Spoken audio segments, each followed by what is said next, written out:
আসসালামু আলাইকুম everyone. So আজকে চলে আসছি বিএস খান স্কুল অ্যান্ড কলেজে আমার রোজামনির অ্যাডমিশনের জন্য।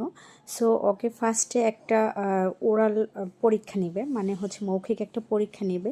সো এই কারণে মিস ওকে এই জায়গায় বসিয়েছে এবং পাশাপাশি একটা ললিপপও দিয়েছে। যাই হোক, ওর এক্সামটা হবে।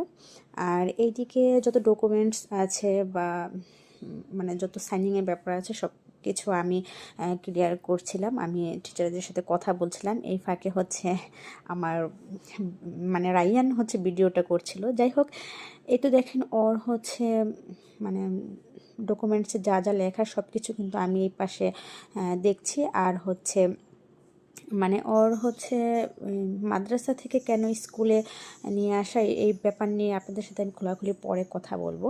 আমি ওর ফর্মটা পূরণ করছিলাম আর এইদিকে হচ্ছে আমার হাজব্যান্ড যত লেনদেন আছে সব কিছু ক্লিয়ার করছিল আর ওনাদের সাথে কথা বলছিল। দেন আমরা চলে আসলাম হচ্ছে ওর প্লে গ্রাউন্ডটা দেখার জন্য। এরপর আমরা যাব হচ্ছে ক্লাসরুমটা দেখার জন্য। কারণ একটা বেবিকে যখন আমি একটা জায়গায় দিব ওর মানে ওই প্রতিষ্ঠানের A to Z কিন্তু আমাদের জানতে হয়। যাই হোক, এই তো দেখেন ওনাদের মানে বিএস খানের যে প্লেগ্রাউন্ডটা জাস্ট ওয়াও, মানে বলার বাহিরে। এই জায়গায় বাচ্চারা মন খুলে আনন্দ করতে পারবে আর এই জায়গাটা এত সুন্দর করে সাজিয়েছে যা বলার বাহিরে।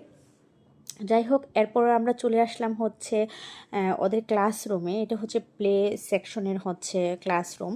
সো প্লে সেকশনে কিন্তু দুটো ক্লাসরুম আছে, এর মধ্যে হচ্ছে সেকেন্ড হচ্ছে এটা।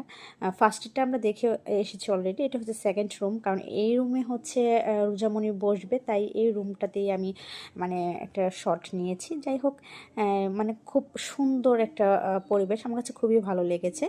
এই জায়গায় যে ওরা দুষ্টামি করতেছে, ও একটা ফ্রেন্ড পেয়েছে, ওর সাথেও দুষ্টামি করছে। যাই হোক, আমার রোজামনির জন্য সবাই দোয়া করবেন। আর হচ্ছে আজকে এই পর্যন্ত, সবাই ভালো থাকবেন।